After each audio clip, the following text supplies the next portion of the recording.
A nossa história começa com um rio que acorda em pé, cercado por nuvens, bem na frente de um anjo. O anjo começa explicando que ele acabou de morrer, mas que ainda não vai seguir pro além.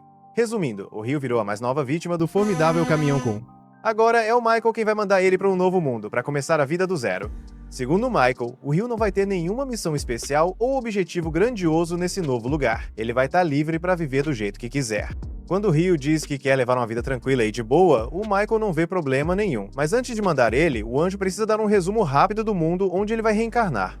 O lugar se chama Fai, um mundo mágico onde mais ou menos 20% da população consegue usar magia ligada ao seu elemento natural. No caso do Rio, o elemento mais forte dele é a água. Como ele pediu uma vida pacífica, o Michael já deixou uma casinha aconchegante pronta para ele. Como itens iniciais, ele deu 2 livros de introdução, uma faca e ainda colocou uma barreira mágica em volta da casa para afastar monstros. Como parte do kit iniciante, o Michael deu para ele uma casa de gelo com comida suficiente para 2 meses, então o Rio não precisa se preocupar em passar fome por um tempo. E também deixou um livro cheio de informações sobre os monstros que ele pode encontrar na região, que vai ser bem útil quando ele tiver que lidar com as criaturas da floresta.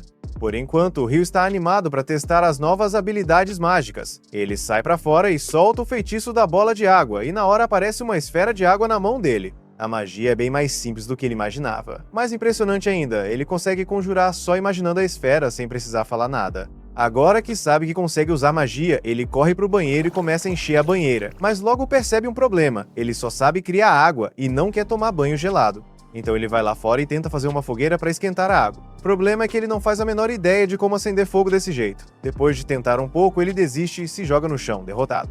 Só que quando ele olha para o sol, tem uma ideia. Pega um balde, enche de água e começa a tentar comprimir o líquido, extraindo calor. Aos poucos, o gelo começa a se formar. Com mais um pouco de esforço, ele molda o gelo numa espécie de lente improvisada. Usando essa lente, ele concentra a luz do sol e consegue acender a fogueira. Com o fogo aceso, ele esquenta a água e finalmente toma um banho quente. No fim do primeiro dia, ele relaxa e aproveita o momento. Agora que aprendeu a criar gelo, ele se dá conta de que o contrário também deve ser possível. Se ele consegue tirar o calor da água para congelar, também deve conseguir adicionar calor e deixar a água morna. Mas isso vai precisar de prática. No dia seguinte, enquanto toma café da manhã, o Rio começa a pensar. Ele só tem comida para 2 meses, então logo vai precisar sair para caçar. Mas uma faca simples provavelmente não vai servir para se defender dos monstros da floresta. Então ele decide treinar magia ofensiva. Primeiro, tenta lançar uma bola de água num tronco de árvore. E funciona como ele imaginava. Mas percebe que um respingo desses não vai adiantar nada numa luta de verdade. Ele lembra que pode aumentar a força da água se comprimir a esfera e concentrar a pressão. A ideia é boa, mas ele ainda não tem controle suficiente. O jato de água mal é mais forte que uma pistola d'água de brinquedo. Aí o Rio lembra de uma coisa que o Michael disse antes da reencarnação. Magia depende muito da imaginação. Quanto mais clara for a imagem na cabeça, melhor o resultado. E o resto é treino. Depois de vários dias treinando direto, os jatos de água dele começam a ficar mais fortes. Ainda não o bastante para derrotar o monstro, mas já é um bom começo. Ele também aprende a criar água quente e agora pode tomar banho morno sempre que quiser. O controle de temperatura ainda tá meio ruim, mas ele segue praticando. Na manhã seguinte, resolve treinar magia de gelo de novo. Dessa vez, tenta formar gelo direto do ar. É bem mais difícil e leva quase 3 minutos, mas ele consegue. Só que, diferente da água, o gelo é bem mais complicado de lançar com força. O treinamento de combate ainda não tá rendendo muito. Nenhum dos feitiços que o Rio inventou tem força real. Mesmo assim, ele continua se esforçando por horas, sem parar, até cair de exaustão por falta de mana. Percebendo que chegou no limite por hoje, ele decide descansar. Mas no dia seguinte, assim que recupera a energia, volta a treinar com tudo. Essa rotina vira o novo dia a dia do Rio. Nas semanas seguintes, com todo esse esforço, ele já consegue criar gelo instantaneamente e agora tem um feitiço ofensivo confiável. Com seu set de magias ofensivas finalmente pronto e os estoques de comida começando a acabar, o Rio se aventura pela primeira vez na floresta para caçar. Logo de cara, ele encontra pegadas de algum animal e decide seguir. Isso leva ele até um rio próximo. Enquanto explora a área, o Rio encontra um pouco de quartzo na beira do rio. Dá para usar para acender fogo batendo contra o fio da espada. Ele também aproveita para pegar umas ervas desintoxicantes caso precise mais para frente, mas do nada ele ouve um rosnado forte vindo de trás. Quando se vira, dá de cara com um javali menor e fica paralisado. O bicho parte para cima dele, e como essa é a primeira vez que o Rio enfrenta uma situação de vida ou morte, ele entra em pânico.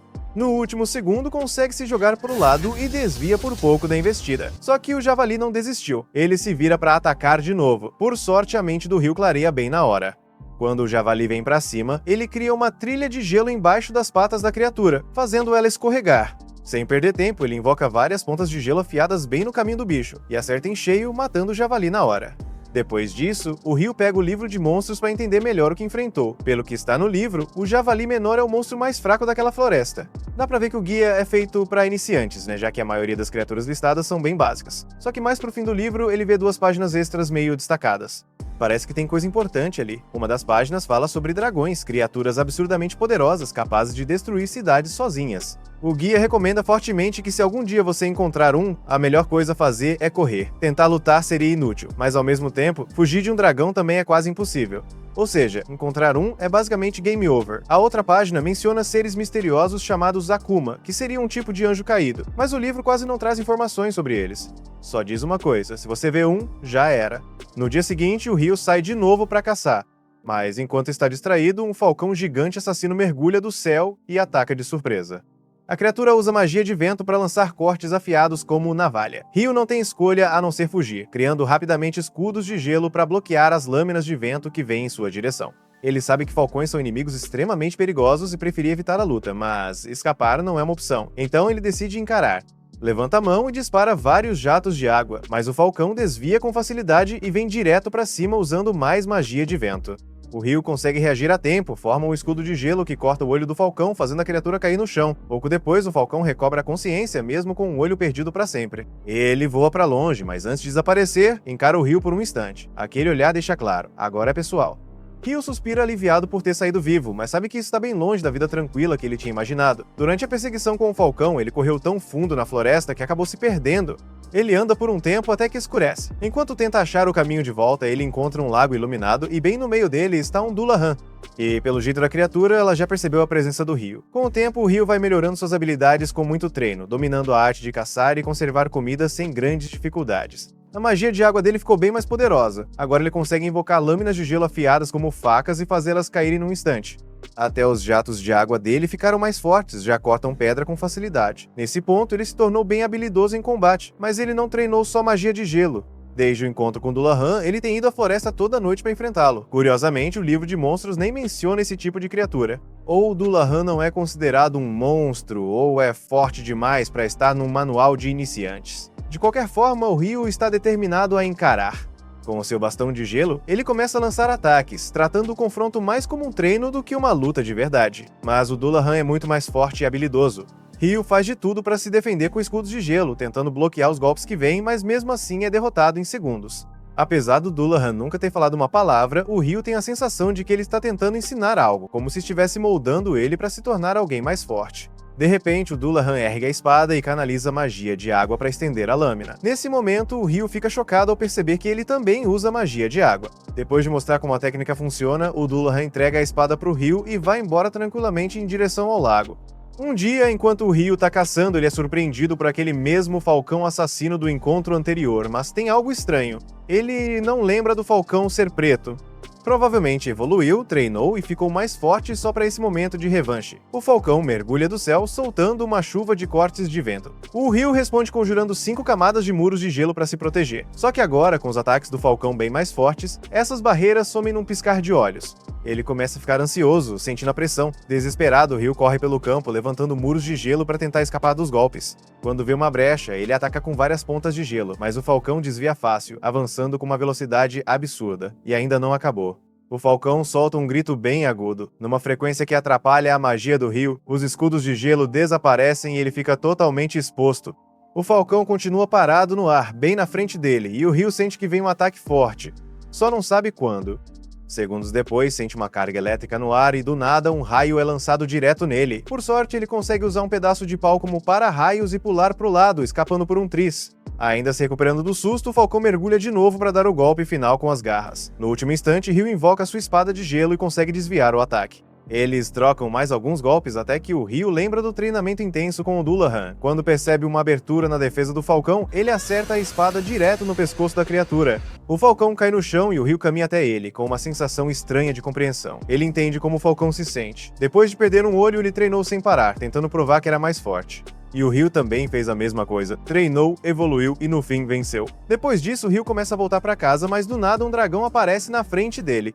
ele se lembra do que o livro dizia: dragões são invencíveis, e acha que esse é o fim. Mas para sua surpresa, o dragão fala com ele por telepatia. E o mais inesperado, não parece nada agressivo. O dragão diz que tá só de passagem, procurando um falcão preto que passou por ali. Ele quer saber se o Ryu viu alguma coisa. Aliviado por não estar em perigo, Ryu entende que o dragão tá falando do falcão que ele acabou de derrotar. Meio nervoso, ele se desculpa e explica que foi atacado primeiro e só se defendeu. O dragão fica chocado ao saber que um humano derrotou um falcão, mas não parece bravo. O que realmente chama a atenção dele é a espada que o Ryu tá carregando. Ele reconhece na hora como sendo a espada do Rei Ada. Pra esse rei ter confiado uma arma dessas a um garoto, o Ryu deve ter feito algo importante. O dragão acaba criando um certo respeito por ele. E como o Ryu ainda tá tentando entender esse mundo novo, aproveita para fazer algumas perguntas. Eles acabam conversando por horas, até que anoitece e o dragão diz que precisa voltar para casa. Ryu agradece pela conversa e o dragão também agradece, dizendo que fazia muito tempo que não tinha um papo tão interessante. Eles se despedem. Enquanto isso, lá no céu, Michael tá revisando os registros da reencarnação do Ryu, quando percebe algo que tinha deixado passar. O Ryu recebeu um traço oculto. E é um traço que Michael não via desde que mandou uma garota para esse mundo. Há 10 mil anos. O traço do Ryu é juventude eterna. Michael fica intrigado, é algo bem raro. Ryu vai até a praia com vontade de comer frutos do mar grelhados com sal, mas acaba se deparando com um naufrágio enorme. Ele vê o corpo de um homem e fica triste, mas logo escuta o gemido de outro, e sente um certo alívio ao perceber que ainda tem alguém vivo. Abel lembra que o navio foi destruído por um monstro marinho gigantesco, e fica surpreso por ainda estar vivo. Ele olha em volta, vê suas coisas ao lado da cama, pega a espada e sai da casa. É aí que Ryu aparece e dá um oi. Abel se assusta por não ter percebido a presença dele, provavelmente por causa da roupa. Abel está pensando mal por causa da aparência dele, mas logo percebe que não deveria julgar o cara que acabou de salvá-lo. Abel se apresenta e agradece por ter sido salvo, mas Ryu diz que só levou ele para casa, então não precisa agradecer. Aí ele dá a notícia ruim. Infelizmente, ninguém mais sobreviveu. Abel entende que os corpos devem ter sido levados pela maré. Ele conta que todos ali eram contrabandistas, então Ryu não precisa se preocupar com eles, o que deixa Ryu bem surpreso. Antes que Abel diga mais alguma coisa, o estômago dele ronca de fome. Ryu então chama ele para almoçar. Enquanto comem, Abel descobre que Ryu não tem outras roupas, o que o surpreende. Ele pergunta por que não compra roupas novas, mas logo percebe que sem dinheiro e sem cidade por perto, isso não é tão simples. Abel imagina que Ryu deve caçar para conseguir comida e pergunta se ele usa a faca para isso, mas Ryu explica que só usa para se defender e para limpar o que caça. Ele na verdade usa a magia da água para caçar. Abel fica impressionado.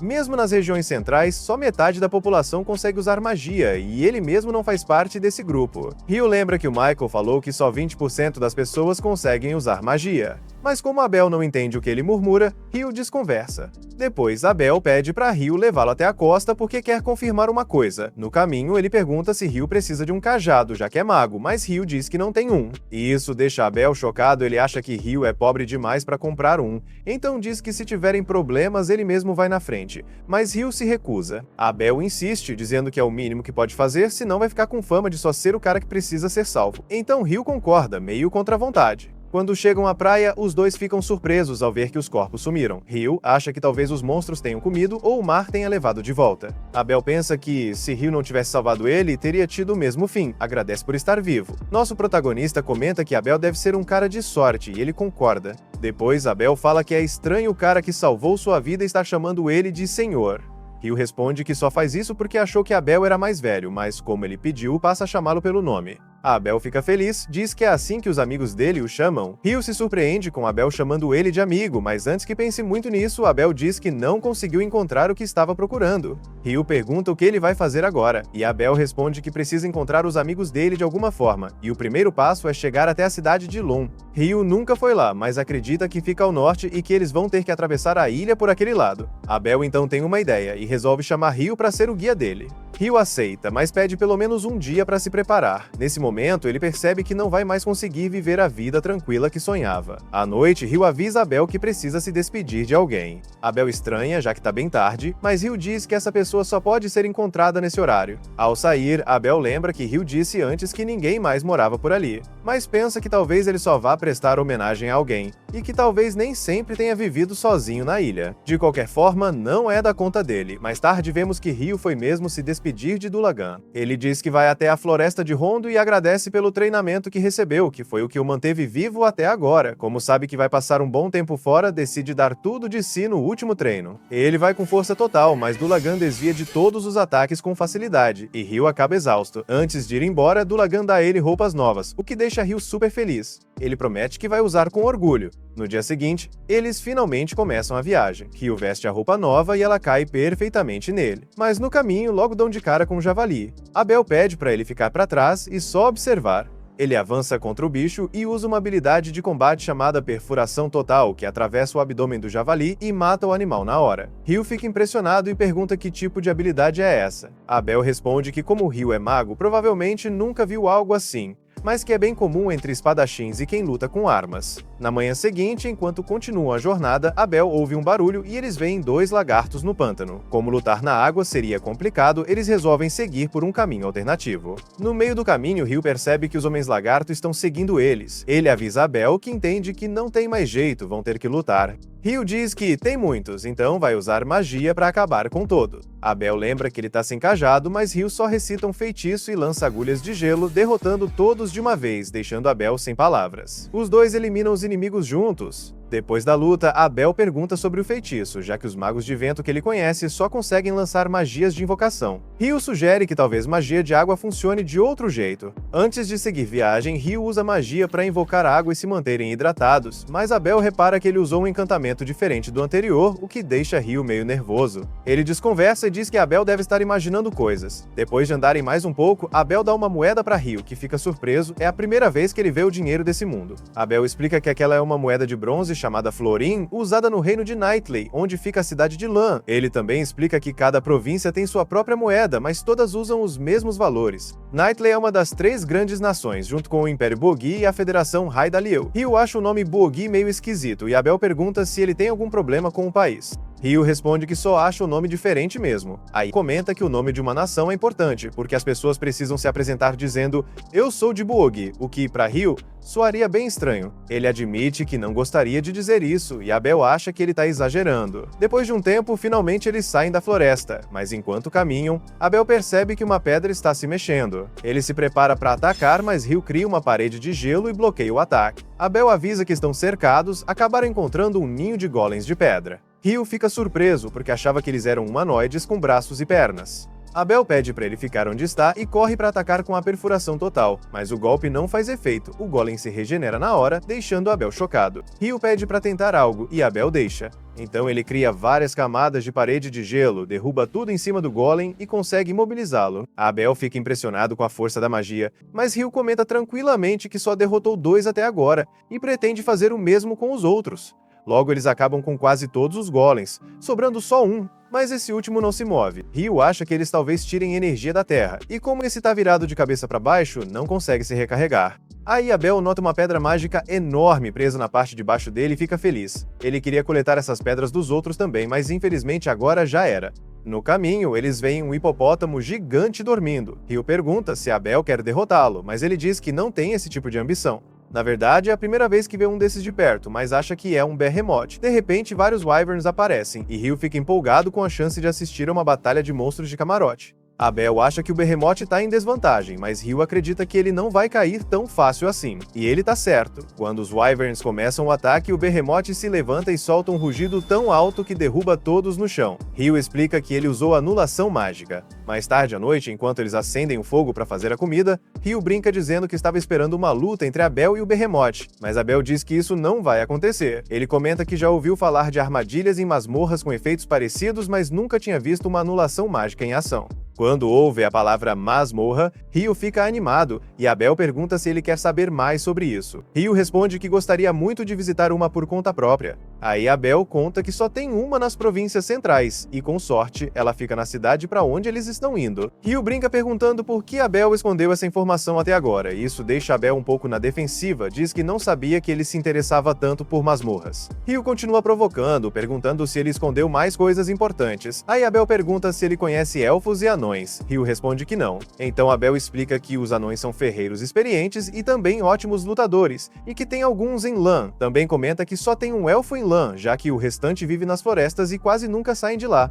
Ryu diz que é exatamente como ele imaginava, mas Abel desconfia, já que Ryu nunca saiu da ilha. No dia seguinte, Ryu segue guiando o caminho e diz que do outro lado da montanha deve ter um vilarejo humano. Abel pergunta como ele sabe disso, e Ryu lembra de como o dragão contou tudo pra ele. Só que ele diz pra Abel que é melhor não saber e chama sua fonte de informação de algo além da compreensão humana. Enquanto caminham, de repente eles sentem uma presença vindo por trás. Um grifo gigante aparece, deixando Abel completamente paralisado de medo. Mas Ryu age rápido, tira um pedaço de carne da mochila e joga no ar. O grifo pega a carne e vai embora voando. Os dois ficam aliviados por estarem vivos. Abel comenta que travou completamente, e Ryu admite que se tivessem tentado lutar, não teriam vencido. Abel acha que eles não têm chance contra monstros assim e percebe que quase não se ouvem relatos sobre grifos ou berremotes há séculos. Algo está estranho naquela região. Ryu acha esse comentário meio rude e diz que talvez os humanos só não estejam procurando o suficiente. Abel concorda que talvez as montanhas congeladas estejam mantendo essas feras longe das áreas humanas. Mais pra frente, Ryu lembra que os Wyverns que atacaram o Behemoth vieram justamente da direção que eles estão indo agora. Logo, eles avistam alguns Wyverns devorando uma presa. Abel comenta que não podem enfrentá-los, já que normalmente seriam necessários uns 20 aventureiros experientes para derrotar só um, e ainda assim com gente morrendo no processo. Ryu pensa que, mesmo tentando evitar, mais cedo ou mais tarde vão ter que enfrentar esses bichos. Ele se pergunta se seria mais fácil lutar com eles em terra firme, e Abel concorda dizendo que usaria melhor a espada assim. Então Ryu avança para a batalha e invoca várias lanças de gelo que acertam os Wyverns, e Abel finaliza com sua técnica de perfuração total. Mas os gritos atraem mais Wyverns. Ryu lança um ataque de gelo vindo de cima, fazendo eles caírem, e Abel termina o trabalho. Depois da luta, eles recolhem pedras mágicas. Abel comenta que ainda não acredita em como foi fácil. Já Ryu pergunta se por acaso Abel queria uma batalha de vida ou morte só para sentir adrenalina.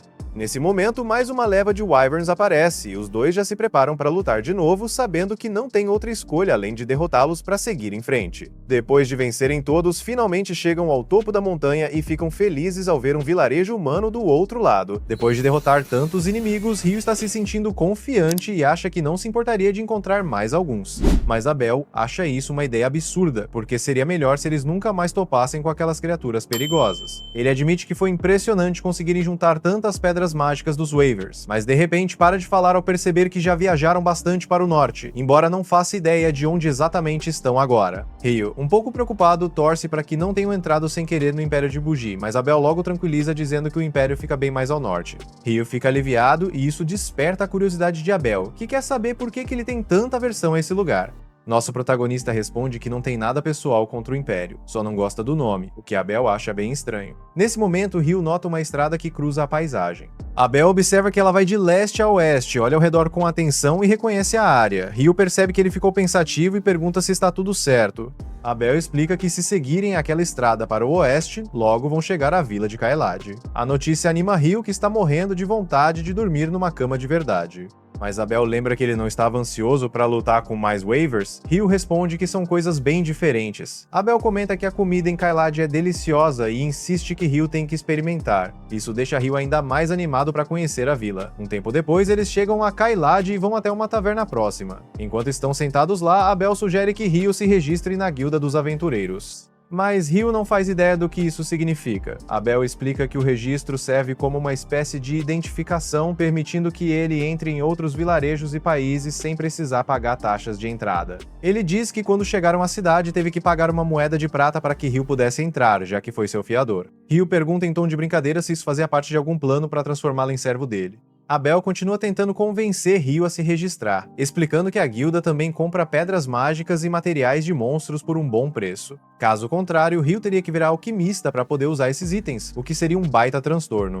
Ryu se surpreende ao saber que a alquimia existe nesse mundo, mas fica ainda mais surpreso quando o garçom traz à mesa um prato de arroz com curry. Ele pensa consigo mesmo que, na maioria das histórias, o protagonista precisa viajar muito até encontrar curry, mas de alguma forma ele já existe nesse mundo. Ryu disfarça dizendo que não é nada e dá a primeira garfada, mas o sabor é tão bom que ele devora tudo em segundos. Pede outro prato e pergunta a Abel se na vila de Lum também tem um curry assim. Abel confirma que sim e diz que ficou feliz por Ryu ter gostado. Admite também que o prato estava realmente delicioso. No dia seguinte, ao saírem da vila, Ryu ainda está elogiando o curry da noite anterior e pede a Abel que conte quais são as melhores sobremesas da região. Abel fica meio sem saber o que responder e diz que vai pensar a respeito. Eles continuam a viagem e, depois de alguns dias caminhando, finalmente avistam a vila de Lan ao longe. Quando chegam às portas da cidade, o guarda reconhece Abel e diz que todos estavam preocupados, já que ele estava desaparecido há meses. Abel explica que conseguiu voltar são e salvo graças a Ryu. O guarda aperta a mão de Ryu com entusiasmo, agradecido por ele ter salvo seu amigo. Abel paga a taxa de entrada de novo, mais uma vez como fiador.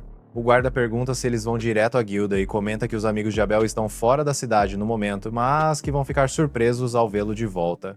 Já dentro da cidade, Abel sugere que vão logo à guilda registrar Ryu como aventureiro, assim ele pode ajudar o amigo a começar com uma boa classificação. Ryu fica curioso e pergunta o que isso quer dizer.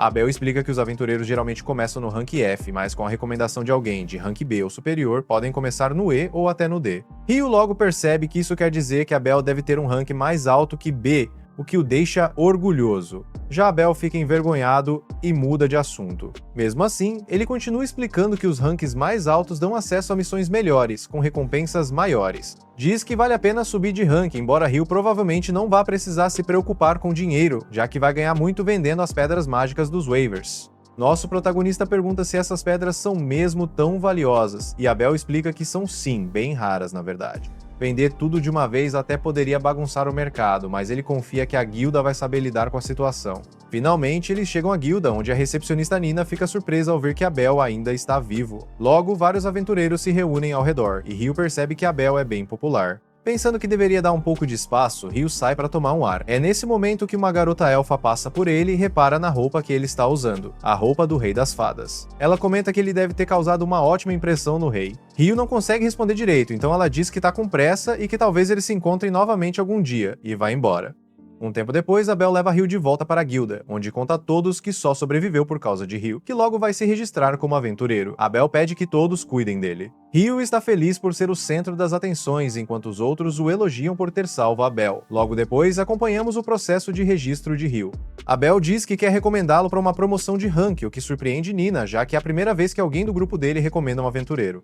Abel insiste que Ryu tem muito talento e Nina não vê problema nisso, mas pelas regras, eles precisam apresentar uma prova física da força de Ryu. Abel diz que vai conversar com o mestre da guilda sobre o assunto e Nina vai informar o pedido enquanto eles esperam na sala de reuniões. Quando Nina traz boas notícias, o mestre da guilda, Rugg, chega imediatamente, ansioso para ver Abel com os próprios olhos, já que estava muito preocupado com ele.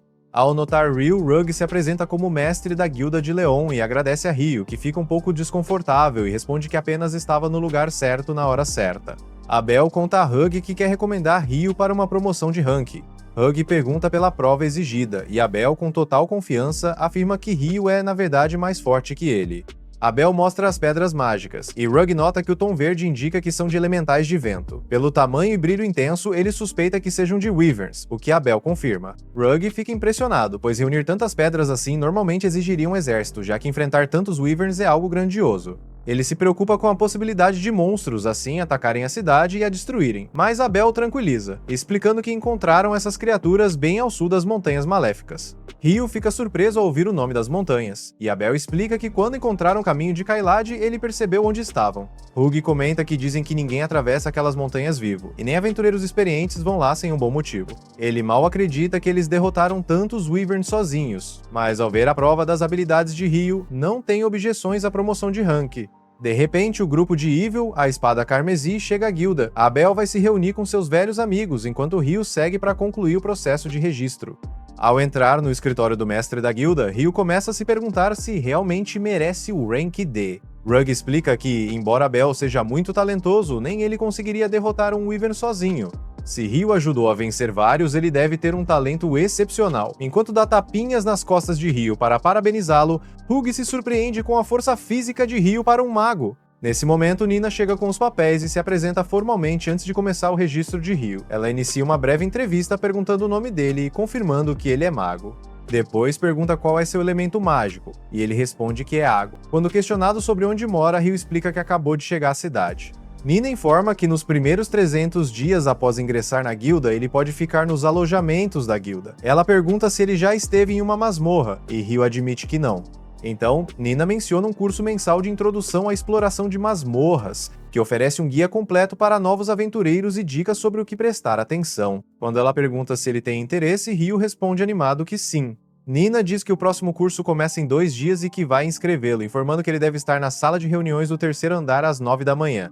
Ryu fica surpreso, e Nina acrescenta que há um relógio na cidade para ele saber o horário. Com isso, Nina organiza a papelada, mas Ryu fica confuso quando ela diz que é hora de começar o registro oficial. Ela pede que ele coloque a mão sobre um cristal, e o dispositivo cria instantaneamente sua carteira da guilda, que ela entrega a ele. Nino parabeniza por se tornar oficialmente um aventureiro registrado. Ao sair, Hug sente alívio, pois estava muito preocupado com Abel, já que a situação parecia grave na ausência dele. Ele pensa que nunca gostaria de passar por algo assim novamente e agradece ainda mais a Ryu por ter salvado todos. Lembra que ele ainda não contou pra ninguém que o Abel voltou, então já pega o dispositivo de comunicação para fazer uma ligação.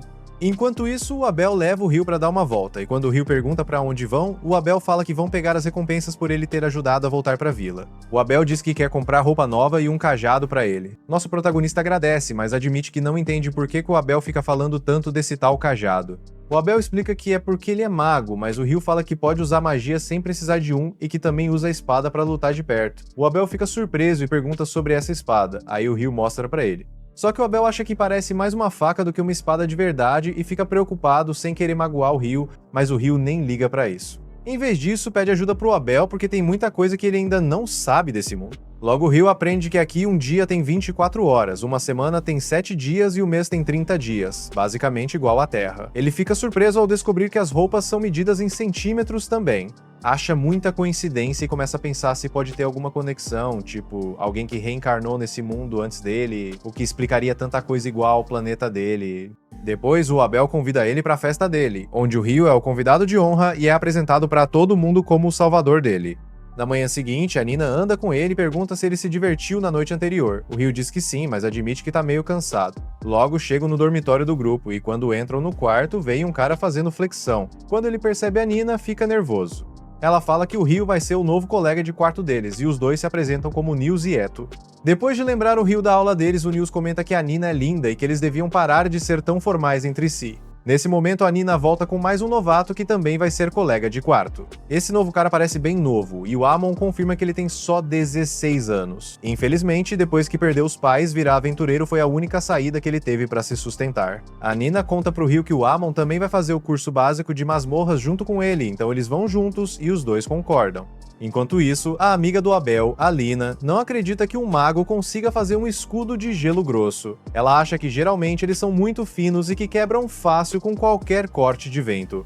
Também diz que usar o escudo no ar para atacar um inimigo é impossível, mas o Abel diz que o Ryu fez exatamente isso. A Lina explica que normalmente magia só pode ser conjurada perto do mago, então nada faz sentido para ela. Mesmo assim, a sacerdotisa acredita que se o Abel tá falando, deve ser verdade. Só que a Lina tem medo que, se o Ryu algum dia se voltar contra eles, vai dar problema, ou pior, que ele entre pro reino como inimigo. O Abel garante que isso nunca vai acontecer. Quando perguntam como ele tem tanta certeza, ele responde que é porque o Ryu odeia o nome do reino. No dia seguinte, Ryu tá tendo aulas sobre masmorra. O instrutor avisa que acabaram as lições introdutórias sobre exploração de masmorra. Naquela tarde, eles vão se aventurar no primeiro andar de uma masmorra de verdade. A Amon fica bem nervoso com a ideia, então Ryu sugere que ele não se pressione tanto, senão vai gastar toda a energia antes mesmo de começar. O instrutor pergunta se alguém tem dúvidas. Ryu levanta a mão e pergunta se existe algum jeito de viajar instantaneamente para um andar da masmorra que já foi liberado. A pergunta surpreende o instrutor, que explica que só algumas masmorras nas províncias do sul têm essa função. Ele diz que, pelo que sabe, esse tipo de masmorra não existe em Lan, só ouviu falar por rumores. Amon fica impressionado com o conhecimento do Ryu e pensa que não é à toa que ele alcançou o Rank D, mas Ryu muda de assunto rapidinho, dizendo que só ouviu isso de outra pessoa. À tarde, enquanto os novos aventureiros se preparam, descobrem que a cidade foi praticamente construída ao redor da masmorra. Contam pra eles que a cada poucos anos o número de monstros dentro dela aumenta muito num evento chamado Grande Maré. O instrutor explica que durante esse período alguns monstros podem chegar à superfície, por isso a cidade tem muralhas duplas para se proteger. Ryu percebe que a muralha externa serve para proteger a cidade de ameaças de fora, enquanto a interna é para defender dos monstros que vêm da masmorra. Amon, que já tá nervoso, acha que isso tudo parece um desastre esperando para acontecer, mas o instrutor acalma ele, dizendo que isso só acontece a cada vários anos e que, por enquanto, não tem com o que se preocupar. Ao entrar na masmorra, Ryu nota que Amon ainda tá tenso, então tenta tranquilizá-lo, dizendo que estão todos juntos nisso, então não precisa se preocupar. O instrutor avisa que no primeiro andar não tem monstros perigosos, então eles podem explorar a área inicial livremente. Enquanto caminham um pouco mais, veem algo e param. Ryu diz pro Amon que vai imobilizar o monstro com magia de gelo que ele aproveite para atacar. Logo se deparam com uma formiga soldado, e Ryu lembra que no guia de iniciantes diz que o jeito mais fácil de matá-la é acertando a base do pescoço. Ele lança 8 lanças de gelo para imobilizá-la e manda Amon se aproximar para acabar com ela. Amon avança para perto do pescoço da formiga e dá um golpe forte que corta a cabeça com um só ataque, o que o deixa bem confiante nas habilidades dele. Ele agradece ao Ryu. Em resposta, Ryu diz para ele pegar a pedra mágica como troféu da primeira expedição. Amon pergunta se isso é permitido, e Ryu explica que, como aventureiros, é normal coletar pedras mágicas. Afinal, é assim que ganham a vida na masmorra. Quando conseguem desenterrar a pedra, os dois ficam orgulhosos e felizes pelo sucesso. Naquela noite, voltam para a guilda para comemorar a primeira visita à masmorra e a primeira vitória.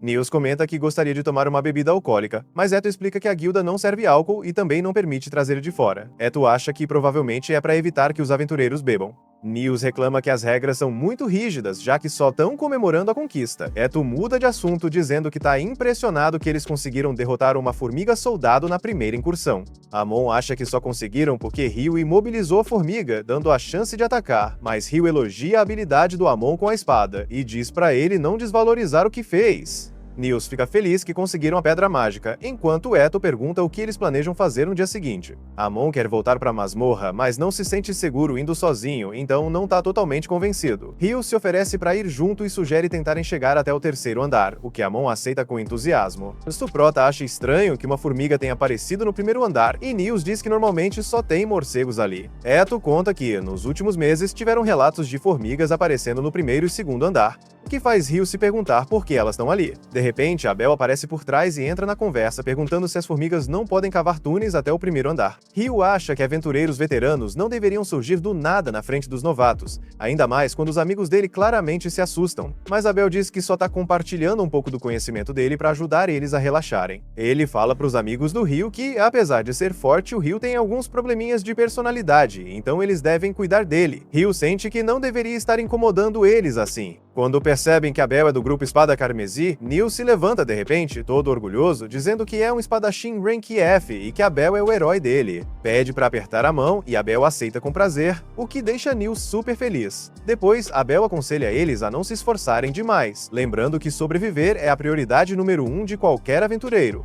Nils promete que vai lembrar, mas Ryu não consegue evitar de se perguntar por que Abel chegou tão tarde na guilda. Abel explica que a última missão foi mais complicada do que esperavam e demorou mais para terminar. Conta que acabaram de voltar, mas aí os companheiros de grupo aparecem e ficam surpresos de ver ele ali, já que era para ele estar se reportando ao mestre da guilda. Abel inventa uma desculpa, dizendo que só tá cumprindo o dever de orientar os novatos, mas o amigo dele, Warren, o pega e joga no ombro. Abel grita pedindo ajuda pro Ryu, mas Ryu responde que reportar a missão é importante e que, como líder do grupo, ele tem que fazer a parte dele. Abel não gosta da resposta e, de brincadeira, chama Ryu de traidor.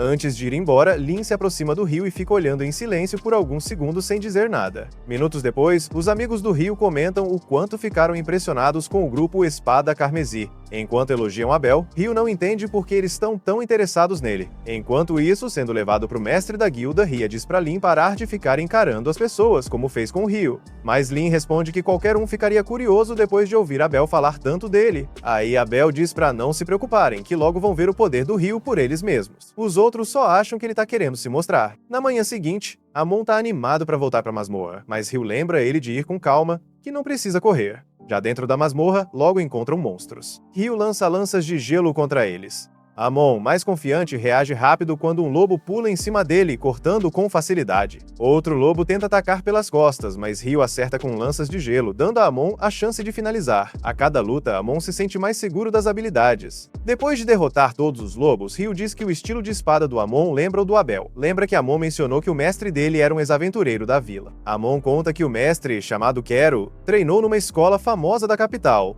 Ryu acha que Amon tem potencial para se tornar um grande espadachim como Abel. Amon fica surpreso que Ryu, sendo mago, saiba tanto sobre esgrima. Ryu explica que treinava com o mentor dele, mas como o estilo é original, não sabe se é realmente bom nisso. pergunta se Amon tá pronto para continuar explorando. Amon quer, mas Ryu acha que ele devia descansar um pouco, já que o estilo de luta ainda parece cansar muito. Sugere que comece a correr regularmente para melhorar a resistência e lembra como Abel treinava bem cedo de manhã. Ryu diz que até os aventureiros mais talentosos precisam praticar muito, o que motiva Amon a se esforçar mais. No dia seguinte, Ryu vai para a biblioteca querendo aprender mais sobre alquimia.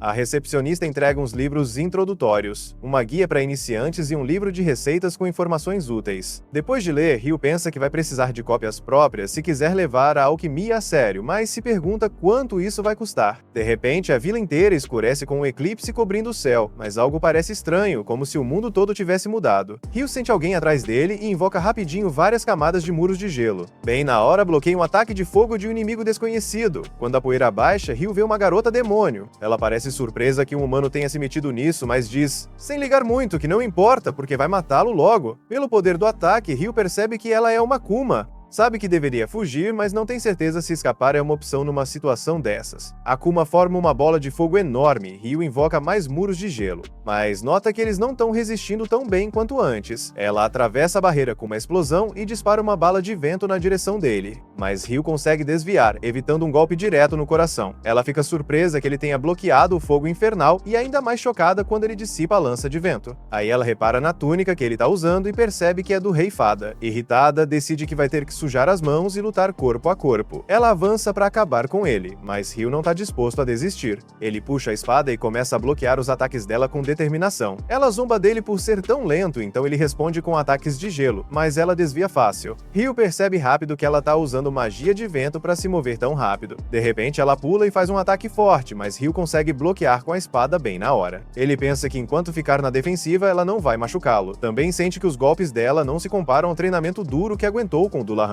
Ela nota que ele está segurando a espada do Rei Fada e começa a se perguntar que tipo de ser ele é de verdade. Ela começa a formar um ataque de fogo, mas Ryu dissipa com uma lança de gelo antes que ela consiga lançar. Surpresa com a velocidade dele, ela se pergunta como ele consegue fazer feitiços tão rápido e o chama de monstro com habilidades incríveis. Ela percebe o perigo que ele representa e ataca com toda a força. Mas Ryu dissipa todos os ataques dela e a faz recuar antes de lançar enormes espinhos de gelo na direção dela. Em resposta, ela usa a força bruta para criar 2 muros de concreto do chão, bloqueando todos os ataques dele com eficiência. Quando Akuma acha que está completamente segura, Ryu lança um ataque surpresa por cima, ferindo o ombro e a bochecha dela. Ele avança para aproveitar a vantagem, mas logo percebe que ela já se curou do dano. Enquanto ele está distraído por um momento, ela o joga contra um prédio próximo. Ela acha que venceu a luta, mas de repente começa a cair gotas de água do céu. Quando tocam nela, queimam a pele, e ela grita de dor. Furiosa, ela solta uma onda enorme de sede de sangue, mas por sorte o eclipse termina bem na hora. Ela se apresenta como Leonor, mas Ryu já sabe que ela é uma Akuma.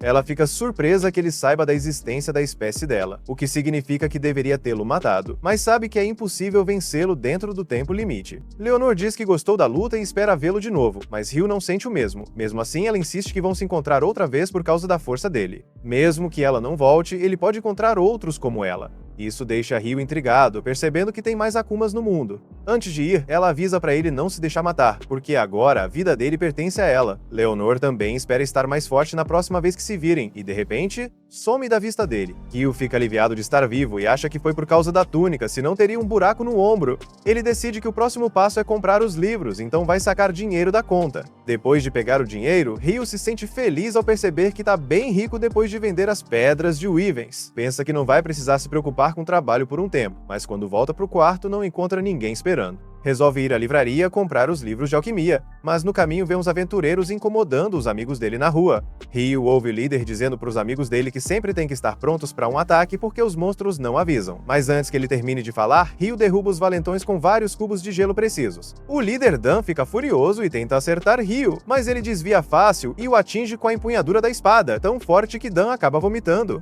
Depois, Ryu dá poções mágicas para os amigos se recuperarem rápido. Mesmo assim, nota que eles devem estar cansados e sugere que todos vão para as águas termais para se recuperarem. Mais tarde, nas águas termais, Eto cura o ferimento no ombro do Ryu com magia de cura. Eto fica surpreso que Ryu tenha se machucado, mesmo sendo tão forte em combate. Amon pergunta contra o que ele estava lutando hoje, mas Ryu desconversa dizendo que vai contar outra hora quando estiver pronto. No dia seguinte, Eto, Amon e Nils voltam para a masmorra. Depois de derrotarem um arqueiro Goblin no 5º andar, Nils sugere que eles deveriam voltar para casa por hoje. Não faz tanto tempo assim que chegaram, mas arqueiros Goblins não costumam aparecer no 5º andar, então ele está com um mau pressentimento. Além disso, eles já ganharam dinheiro mais do que suficiente por hoje, então ele prefere não correr riscos desnecessários. E ainda bem que decidiram voltar nesse ponto, porque mais adiante na caverna havia um monstro que teria acabado com eles facilmente se tivesse encontrado ele, especialmente porque o Ryu não está com eles. Falando no Ryu, ele está fora da cidade no momento, porque sua luta contra Leonore fez ele perceber o quanto ainda precisa melhorar. Em termos de velocidade de conjuração, os dois estavam no mesmo nível, mas a Leonore conseguia se mover bem mais rápido por causa da magia de vento dela.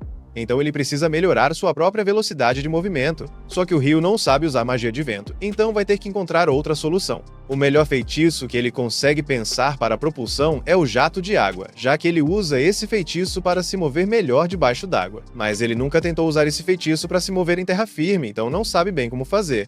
Para começar, ele cria uma camada de gelo no chão e depois gera vários jatos de água nas costas, mas o corpo dele mal se mexe, então esse primeiro teste acaba sendo um fracasso. Ele decide tentar com mais jatos da próxima vez, mas por agora quer voltar para a biblioteca para estudar mais sobre alquimia e demônios. Enquanto isso, Lin está ocupada vasculhando todos os livros de feitiço que consegue encontrar, procurando algo parecido com aquele feitiço do cubo de gelo gigante que o Abel disse ter visto o Ryu usar. Mas nem mesmo os livros proibidos falam sobre isso. Se o Ryu realmente conseguiu lançar aquele feitiço, então deve ter sido algo original. Mas um feitiço como aquele exigiria uma quantidade enorme de mana. Então ela ainda acha difícil acreditar que o Ryu tenha conseguido fazer aquilo com tanta facilidade. No momento em que está colocando o livro de volta na estante, a elfa de antes, Sera, aparece. Parece que ela é boa amiga da Lin, então pergunta o que ela está fazendo ali. Lin explica que estava tentando encontrar um feitiço em um dos livros, mas não conseguiu achar o que estava procurando. Sera diz que sente muito por isso e que adoraria ajudar Lin a procurar, mas acabou de voltar de uma missão na capital real e está atrasada para uma reunião importante. De volta à guilda, os garotos vão até o balcão principal para entregar o relatório da expedição de hoje na masmorra para Nina. Nina se surpreende ao ver que eles voltaram tão cedo, já que normalmente passam muito mais tempo dentro da masmorra, mas Eto explica que há um motivo para terem voltado antes do habitual.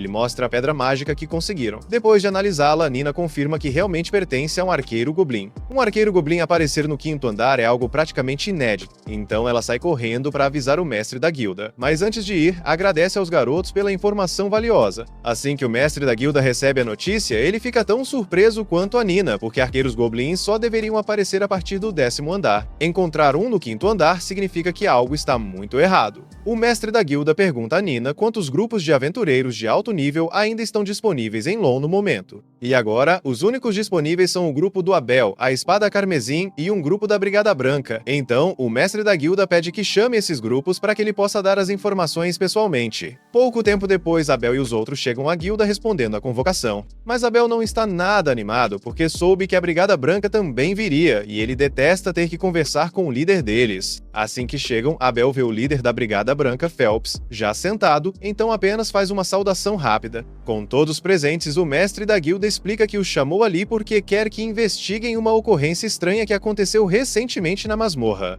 Um grupo de aventureiros novatos alegou ter encontrado um arqueiro goblin no 5º andar. Abel pergunta se ele tem certeza de que um arqueiro goblin apareceu tão acima do esperado, e o mestre da guilda responde que já recebeu uma prova irrefutável, então a informação é correta. Por isso, ele quer contratar os dois grupos para investigarem a masmorra e procurarem sinais da grande ressurgência. Faz 10 anos desde a última. Então há uma grande chance de que outra maré de monstros esteja prestes a acontecer, e eles precisam estar preparados. Os dois grupos vão receber 100 moedas de ouro adiantadas e mais 200 quando voltarem. Mas o objetivo dessa missão é apenas investigar, não lutar. Se eles encontrarem sinais da maré de monstros, devem voltar imediatamente à superfície e informar o mestre da guilda. A partir daí, ele vai fechar as paredes duplas ao redor da masmorra até receber reforços dos cavaleiros da região. O mestre da guilda já conseguiu a permissão do lorde local para isso, mas ele ainda precisa inspecionar a masmorra antes de tomar qualquer atitude. Por isso, ele pergunta se eles estão dispostos a aceitar a missão. Tanto Abel quanto Phelps concordam em nome de seus respectivos grupos. Assim, a investigação é marcada para a manhã seguinte. No dia seguinte, Ryu acorda cedo porque pretende ir até a biblioteca do norte da cidade para aprender mais sobre alquimia.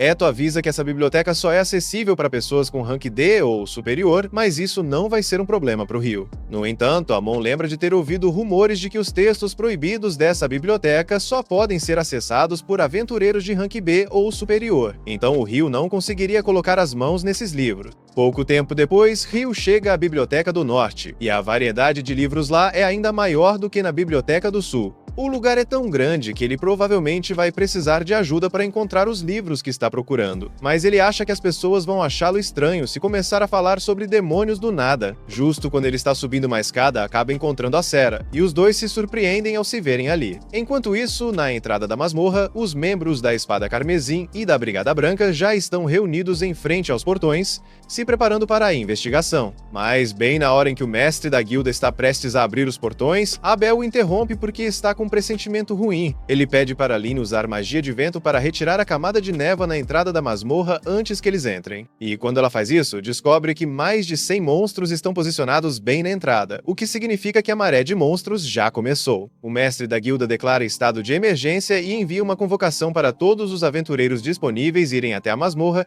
e se prepararem para a batalha, porque vão precisar de toda a ajuda possível. Enquanto isso, de volta à biblioteca, Sera se apresenta formalmente para Rio e fica muito feliz por ter encontrado ele de novo. Ela pergunta o que trouxe ele até a biblioteca hoje, e Rio está prestes a dizer que quer pesquisar sobre demônios, mas percebe que isso soaria estranho, então ele diz que quer aprender sobre alquimia. Sera fica curiosa, já que alquimia é um assunto complicado, e o Rio conta que o objetivo dele é construir um golem um dia, embora ele não esteja com pressa para isso. Construir um golem é algo bem difícil, e infelizmente, pelo que Sera sabe, não há nenhum livro sobre construção de golems ali, mas ela sabe onde ele pode encontrar alguns livros bons para começar sua jornada na alquimia. Ela até se oferece para mostrar o lugar, já que conhece bem aquela biblioteca. Durante o caminho, Sera pergunta se o Rio gosta de ler livros, e ele diz que adora, mas que faz muito tempo que não tem acesso a livros, então não tem tido muitas oportunidades de ler. Sera dá uma risadinha, porque a maneira como ele fala dá a impressão de que se passaram décadas desde a última vez que ele pegou um livro, o que de certo modo é verdade, mas ele não quer entrar nesse assunto.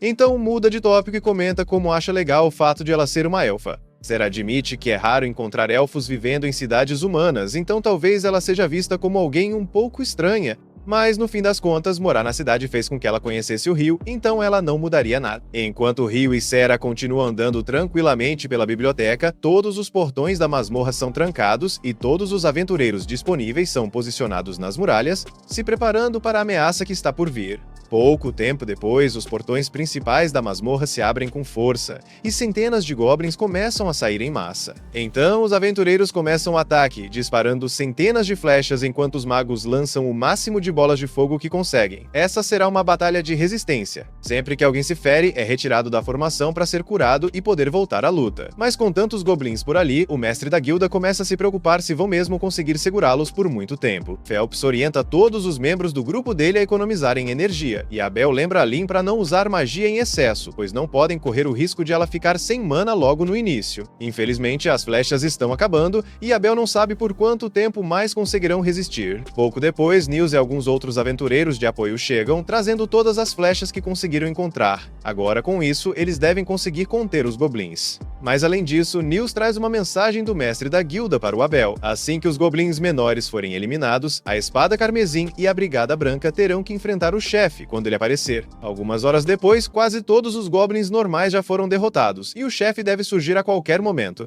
Então o mestre da guilda dá o sinal para que a Espada Carmesim e a Brigada Branca avancem e ataquem.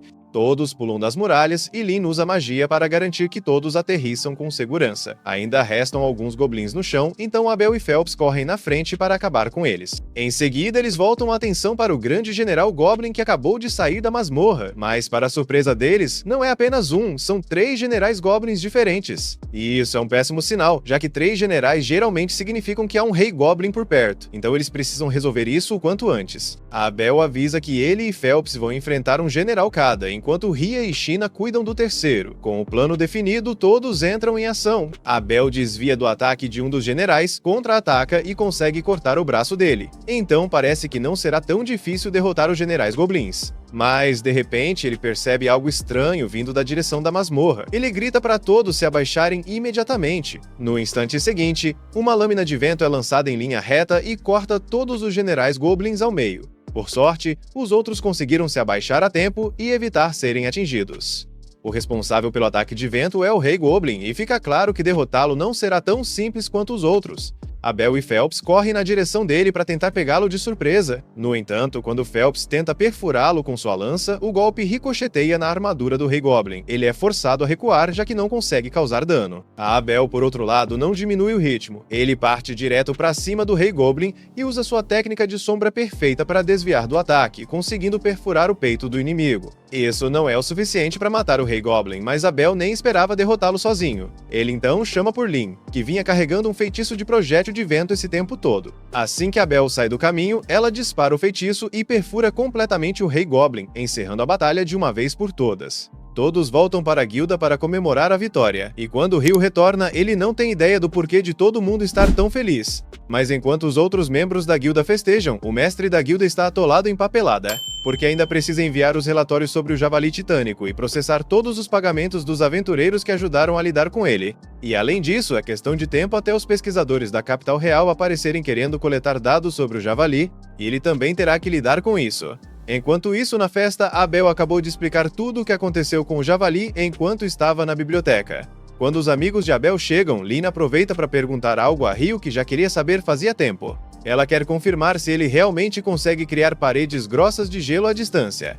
Ryu confirma, e para ser mais exato, diz que consegue lançar feitiços até uns 40 metros. Mas admite que levou muito tempo para dominar a técnica, então não é tão simples quanto parece. Mesmo assim, Lyn nunca tinha ouvido falar de alguém que conseguisse usar magia a uma distância tão grande. Então ela pergunta se é algum tipo de feitiço original e, se for, quer saber qual encantamento ele usa para conjurá-lo. Ryu diz que pode mostrar para ela mais tarde, mas quanto ao encantamento, ele meio que inventa na hora, então ela pode usar o que quiser. Nesse momento, Nils comenta que a maior parte da comida já acabou, e se Ryu não se apressar, vai ficar sem nada. Ele se despede para pegar comida, mas Lyn ainda está confusa com o que ele quis dizer sobre improvisar encantamentos. Abel então explica que Ryu só usa encantamentos porque acha legal, mas na verdade é perfeitamente capaz de conjurar feitiços sem dizer uma palavra.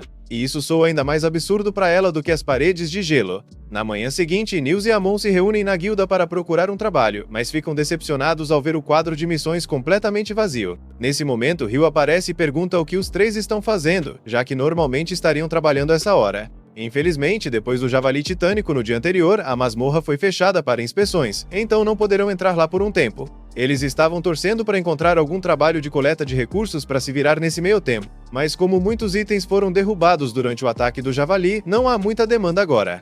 Deixando os problemas deles de lado, eles perguntam o que Ryu está fazendo. Ele responde que está procurando minério de cobre mágico, porque precisa disso para começar a praticar alquimia. Eto lembra que já ouviu falar que esse minério é caríssimo, e Ryu confirma, dizendo que na última loja em que foi o preço era de 50 moedas de ouro por uma única peça de cobre. O dinheiro não é exatamente um problema para Ryu, já que ele é bem rico, mas ele quer ajudar os amigos. Então, pergunta se eles estariam interessados em procurar o minério para ele.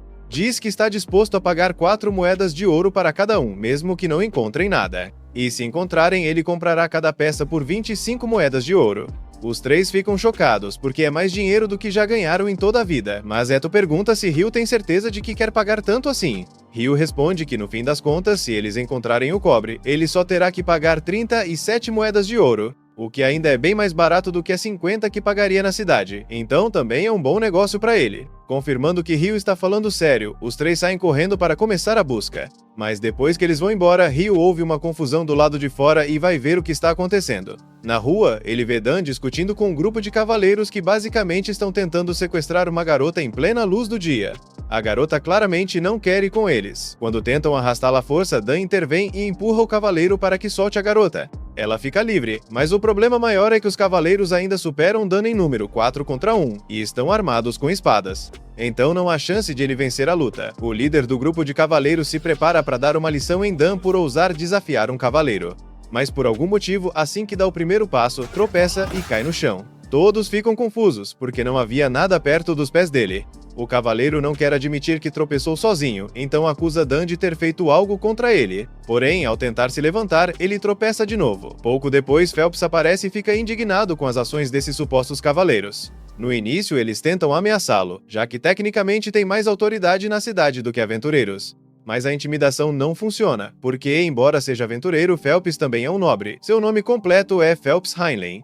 E assim que os cavaleiros ouvem que ele pertence à família Heinlein, percebem que cometeram um erro enorme. O pai de Phelps, Alexis Heinlein, foi o antigo capitão dos Cavaleiros Reais, o que significa que a família Heinlein tem grande autoridade sobre eles. Phelps poderia facilmente mandá-los embora se quisesse. E se tivesse chegado no momento em que estavam tentando sequestrar a garota, provavelmente não teria hesitado em acabar com eles.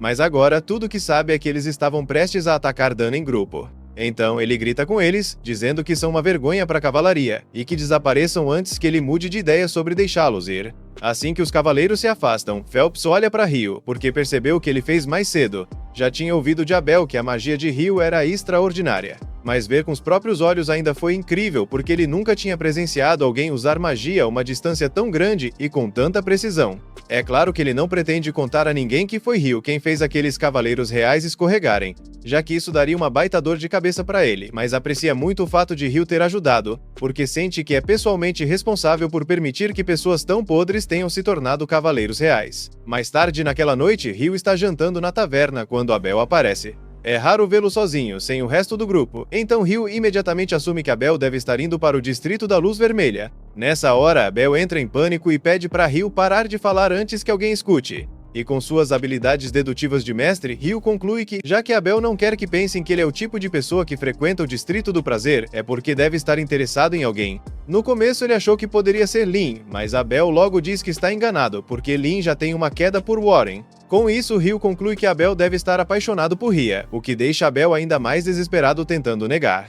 Mas, na prática, isso só confirma a suspeita de Rio. Deixando a paixonite de lado, Rio pergunta o que Abel está realmente fazendo sozinho à noite. Tecnicamente, ele está indo ao Distrito do Prazer, mas não pelos motivos comuns, e já que Rio está ali, ele poderia ajudá-lo. Um dos investigadores da masmorra enviados para Alon é um velho amigo de Abel, e ele recebeu cavaleiros reais como guardas enquanto estivesse na cidade. Infelizmente, esses guardas são exatamente os mesmos que Rio tinha visto antes, e há muitos relatos de que eles vêm cometendo crimes horríveis se aproveitando de suas posições como cavaleiros. Abel ouviu que eles estariam no Distrito do Prazer naquela noite, e é praticamente certo que causariam problemas. Então ele quer detê-los antes que alguém saia ferido. Enquanto caminham, Rio nota dois aventureiros conversando, mas já conhecia todos os aventureiros da cidade até agora e nunca tinha visto aqueles dois. Abel comenta que não é incomum aventureiros viajarem até Lon para explorar a masmorra, mas como ela está fechada no momento, realmente parece suspeito, ainda mais porque os dois estão vestidos inteiramente de preto e se afastam assim que percebem que Rio e Abel os observam. Pouco tempo depois, Rio e Abel entram de propósito em um beco escuro, e em questão de instantes, são emboscados por aqueles aventureiros suspeitos, mas Rio já esperava por isso e os nocauteia derrubando gelo sobre suas cabeças. Para falar a verdade, foi bem mais fácil do que ele imaginava, mas eles ainda não sabem quais eram as intenções daqueles homens, então terão que entregá-los aos guardas para interrogatório. Enquanto isso, em outra parte do Distrito do Prazer, Phelps caminha sozinho quando aqueles cavaleiros o atacam pelas costas. O líder deles ainda se sente humilhado por Phelps ter atrapalhado seus planos mais cedo, então ele e os outros planejam matá-lo naquela noite. Mas no exato momento em que estão prestes a sacar suas espadas, percebem que não conseguem se mover. Na verdade, tudo aquilo era uma armadilha orquestrada por Phelps, porque agora ele sabe o quão corrupto esse grupo de cavaleiros realmente é. E ele se consideraria um fracasso como nobre se deixasse as coisas continuarem assim, então pediu para Shen acertá-los com agulhas paralisantes. Com eles imobilizados, Phelps chama a magia de fogo dela, reduzindo seus corpos a cinzas até não restar absolutamente nada. Na manhã seguinte, a equipe de pesquisadores da capital chega à cidade, e assim como o mestre da guilda tinha previsto, já começam a causar problemas exigindo toda a provisão de comida do dia para a sua investigação. Além disso, Clive também insiste para que Rogue reabra a masmorra e forneça alguns aventureiros como escolta durante a pesquisa.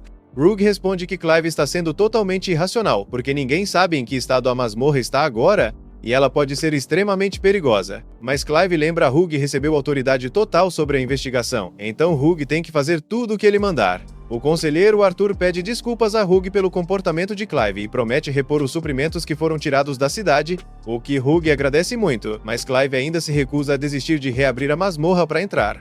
Rogue acaba cedendo e diz que está disposto a abrir a masmorra para Clive, mas deixa bem claro que se algo der errado, nem ele nem a cidade de Low serão responsabilizados. Toda a responsabilidade cairá sobre Clive. Agora, Clive começa a repensar suas escolhas, já que percebe que terá que lidar com as consequências se algo der errado. mas ele não pode recuar depois de ter discutido tanto sobre isso. No fim, ele aceita os termos de Hugh, mas ainda resta a questão de encontrar aventureiros para acompanhar a equipe de pesquisa. Um pouco depois, Hugh está indo para a cantina quando uma garota aparece correndo e pergunta se ele pode mostrar o caminho até a Guilda dos Aventureiros. Hugh estava a caminho do almoço, mas como ela precisa de ajuda, ele a leva até a guilda. O nome da garota é Natalie Schwarzhoff, e ela veio entregar uma carta pedindo o apoio do grupo de Abel para proteger a equipe de investigação na masmorra. Hugh fica surpreso ao ouvir que uma equipe de investigação será enviada para lá, já que a masmorra está fechada. Mas Abel tem certeza de que alguém deve ter dado um jeito de forçar Hugh a reabrir o local. O motivo da masmorra ter sido fechada em primeiro lugar foi que décadas atrás, depois de uma maré mágica, um grupo de aventureiros de rank A foi enviado para investigar, mas nenhum deles voltou. Nem mesmo o líder, que era praticamente um super-humano de rank S, jamais foi visto de novo. E se algo lá embaixo foi forte o bastante para derrotar um rank S, a guilda não quis correr riscos. Desde então, a regra passou a ser fechar a masmorra sempre que ocorre uma maré mágica. Hugh acha a história interessante, mas também está com fome, então precisa ir. Assim que Hugh sai, Lynn pergunta se Natalie é mesmo da família Schwarzhoff, famosa por sua lendária magia de água. Natalie confirma, então Lynn aproveita para perguntar se ela já ouviu falar de uma magia que permita criar uma parede de gelo à distância. Natalie responde que não tem certeza se algo assim é realmente possível. Então Abel conta que por mais difícil que seja acreditar, Hugh é capaz de criar uma parede de gelo a 40 metros de distância. Aproveitando o assunto, ele avisa a todos que sob nenhuma circunstância devem brigar com Hugh. E se algum dia acabarem enfrentando ele, a única opção é desistir e se render, porque não teriam chance, mesmo que todos atacassem juntos. Abel também diz a Natalie que se algum dia precisar de ajuda e não encontrar nenhum deles, pode procurar Hugh. 3 dias se passam e os amigos de Hugh finalmente voltam da missão, trazendo 2 minérios de cobre mágico. Hugh paga a eles 90 moedas de ouro no total, e eles ficam muito agradecidos, já que não precisarão trabalhar por um bom tempo com tanto dinheiro. Enquanto isso, lá na masmorra, a equipe de investigação já conseguiu chegar até o 7º andar. Mas de forma estranha, ainda não encontraram nenhum monstro, então continuam avançando. Eventualmente acabam se deparando com um quadrado negro na lateral da parede. Nenhum deles faz ideia do que aquilo seja, já que nunca viram nada parecido antes. Clive fica empolgado, já que é uma anomalia perfeita para análise. Ele imediatamente ordena que todos montem os equipamentos de medição para enviar dados de volta à superfície. E assim que o fazem, a equipe de análise, incluindo Natalie, começa a examinar os dados para tentar identificar a anomalia. No entanto, assim que a equipe de Clive enfia o medidor de monodensidade através do portal, todos ali são instantaneamente teleportados e a equipe da superfície perde contato com eles. Quando eles finalmente percebem o que está acontecendo, se veem no meio de uma planície coberta de grama. Felizmente, ninguém parece estar ferido. Mas eles não têm a menor ideia de onde estão e também não conseguem ver Clive nem a equipe de pesquisa em lugar algum. Em outro ponto do campo, Clive já havia ordenado à sua equipe que começasse a coletar dados sobre o ambiente assim que possível. Se a hipótese dele estiver correta, o portão deve ter teleportado todos para um novo local. Isso significa que há um risco real de ataque, então todos precisam ficar atentos. Apesar do perigo, Clive está contente com o ocorrido, já que isso pode dar a ele uma visão mais clara sobre sua teoria de que os monstros da Grande Maré se originaram do 38º andar da masmorra. E como foi ele quem descobriu o portão de teleporte, está confiante de que receberá uma promoção para chefe do departamento quando voltarem à superfície. Mas isso só se conseguirem sair vivos, porque as criaturas que habitam aqui embaixo dificilmente serão amigáveis. Na superfície, Natalie e o restante da equipe de pesquisa ainda tentam entender o que aconteceu com os aventureiros, quando o localizador de repente volta a funcionar. O sinal só dura um instante, insuficiente para estabelecer comunicação. Mas, com base nas informações captadas, parece que a equipe de expedição acabou indo parar no 40º andar da masmorra. O problema é que isso não faz sentido, já que estavam no 10º andar instantes atrás. Nesse momento, um homem chamado Christopher entra na tenda. Ele se apresenta como pesquisador do Colégio de Magia, que também veio participar da investigação. Ele entende que tecnicamente ele e a equipe de Natalie são rivais, mas diz que precisa saber se algo estranho aconteceu dentro da masmorra, e ficaria agradecido se pudessem compartilhar o que sabem. Natalie e os outros pesquisadores ficam hesitantes em revelar informações tão delicadas. Então Christopher explica que pouco tempo atrás, estava entrando na masmorra junto dos aventureiros designados para a segunda expedição de pesquisa. Mas no exato momento em que iam cruzar a entrada, todos que estavam à sua frente desapareceram. É por isso que ele está desesperado para descobrir o que aconteceu. O testemunho de Christopher confirma que os aventureiros realmente foram teleportados, e isso explica como acabaram no 40º andar, mas não torna a situação menos grave. Até hoje, o ponto mais distante alcançado por qualquer aventureiro foi o 38º andar. e disse que a partir desse nível, mesmo grupos de nível alto teriam dificuldade para sobreviver, muito menos as equipes de nível C e D que entraram. Felizmente, o grupo de Abel estava entre os enviados na primeira expedição. Isso significa que ele e seus companheiros devem ser capazes de proteger os outros por um tempo. Mas as coisas vão se complicar rapidamente se não encontrarem logo uma maneira de resgatá-los. Quando Natalie ouve que Abel e todo o grupo dele estão presos na masmorra, lembra que ele lhe disse antes de partir. Então corre até a biblioteca para encontrar Ryu e pedir sua ajuda. Enquanto isso, na guilda, Nena entra no escritório de Hugh e informa que algo deu errado com a investigação. A equipe enviada desapareceu ao entrar e todo o contato foi perdido. Por isso, Reitor Christopher está pedindo a presença de Hugh para que possam entender o que está acontecendo. Hugh se levanta de imediato e diz a Mina que vai para lá imediatamente. Mas, enquanto estiver fora, quer que ela mantenha os detalhes da situação em segredo, pois se os outros aventureiros descobrirem, pode haver um pânico em massa. Ao mesmo tempo, Ryu está andando pela biblioteca como de costume, mas não tem feito muito progresso em sua pesquisa, já que não sabe onde encontrar os livros de que precisa. Ele realmente gostaria que Sarah estivesse ali, pois tem certeza de que ela saberia onde procurar. E por sorte, ela está justamente no corredor ao lado. Ryu fica radiante ao vê-la e vai até ela, explicando que tem tentado pesquisar sobre registros de eclipses e grandes marés, mas não faz ideia de onde procurar. Sarah diz que pode ajudá-lo, já que sabe exatamente onde esses registros estão. Pessoalmente, ela acredita que há uma ligação entre os eclipses e as grandes marés, porque antes de cada um deles ocorreu um eclipse 2 dias antes, um padrão que se repetiu várias vezes na história. Mas ela ressalta que foi preciso uma quantidade enorme de pesquisa para perceber essa conexão. Então quer saber por que Ryu de repente está tão interessado nesse assunto. No entanto, Ryu não pode simplesmente contar que lutou contra um demônio no meio da cidade durante o último eclipse. Então muda de assunto e pergunta: se Sarah sabe por que as pedras mágicas mudam de cor, ela percebe que ele está escondendo alguma coisa, mas decide deixar passar por enquanto e explica que a cor da pedra muda de acordo com o tempo de vida do monstro. Ryu já sabia disso, e é justamente parte do motivo de seu interesse pela Grande Maré. Segundo os relatórios, todas as pedras mágicas obtidas dos monstros que vieram com o fenômeno eram transparentes. No momento, as pessoas acreditam que esses monstros sobem dos níveis mais baixos durante uma grande maré, mas o fato de as pedras serem transparentes indica que esses monstros haviam surgido recentemente. Ryu se lembra de que os registros de todas as outras grandes marés relatam o mesmo fenômeno das pedras claras.